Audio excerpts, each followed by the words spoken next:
Welcome to Rocket Family Farms again. It has been a very long time since I've made a video, and it's for a few reasons. One is I lost the camera. I'm actually using my phone now because I just gave up looking, and I haven't looked all that frequently because I've been busy. So I'm gonna give you a semi-quick tour of what I've done since I last uploaded a video. That way I just don't have the videos for them. So that way I can let you, my family and friends know what I'm doing and how I've been doing it. We've done a number of things outside of working on the house with the animals. I'm not going to show you any of those right now because I'm going to leave that to Babs and her videos and whatnot. But because we lost the camera, she hasn't been doing videos either. So expect a video on that shortly.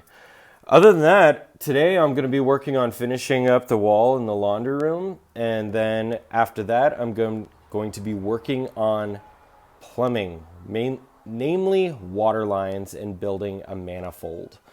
And I will make its own video for building a manifold because I'm not sure how many people have to do that, but it's something that I'm excited to do because I've not lived in a house with a manifold before.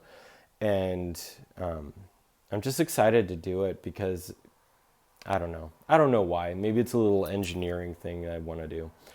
But other than that, still working on it, and it's going slower than I like.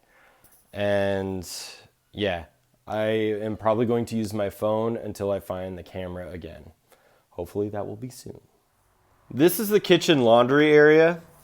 I'm not done yet, but so far I have built a wall here, and this is the laundry room door. I have marked where the rest of the wall is going to be. So you see this, and then it goes at a 45-degree angle right there. That 45 degree is so that we can have the refrigerator sitting at a 45-degree angle to kind of optimize the space used. And then the venting for the laundry room, which I need a standpipe right there, but it goes up and it connects to the old venting because the old venting, even though it's not really being used, it has to be connected. And it goes up, across, and then it connects with the kitchen sink one, which you can't really tell, but then it goes right out the roof. So did a lot of work with framing, plumbing, and all that. The venting took a lot of brain power because I had to make sure everything is angled right and everything is vented right. And it's such a blessing after doing the venting because this house really smelled like sewage. And the moment I sealed up the venting, it was like a night and day difference. All of a sudden, all that stink that this house was notorious for, gone. Smells great in here. I am super excited about that. This is the bathroom vanity area, and this is the shower vent. Now the shower is going to have a glass wall right here. So floor to ceiling, floor to this shelf wall. And then inside here is the shower. But the vent was in this wall, so I had to reroute it. Now I didn't want to cut through all this stuff because it would have been extremely difficult seeing that there's all this in the way.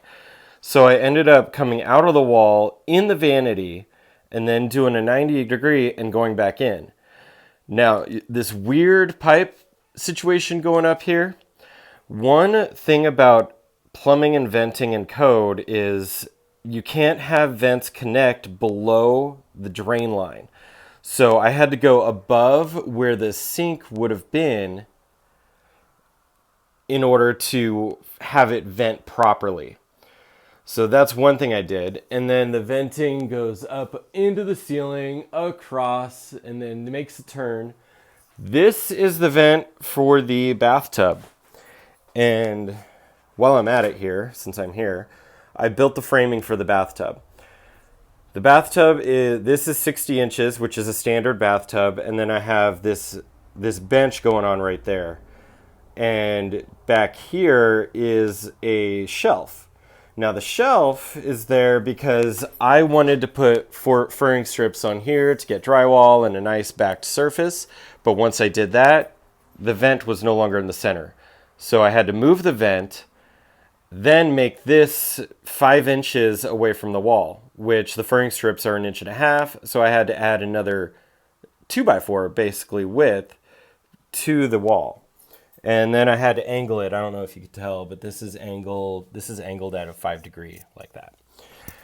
And then the vent, because of the way it laid out up there, I could not get a hole drilled in to the top for the bathtub vent. So I ended up running it in the corner here, and I have these boards so that I can put drywall at a 45-degree angle, and in the end, this bathtub is going to have a wall here, and a little 45 in the middle. So Babs and I are still in discussion where to put the faucet and the controls. That can be determined later, so no biggie. But the venting.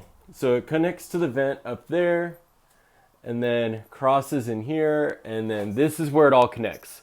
That vent is the toilet that I finished off. I just have to cut that off and glue that on once the flooring's in. And it goes up out of the roof there.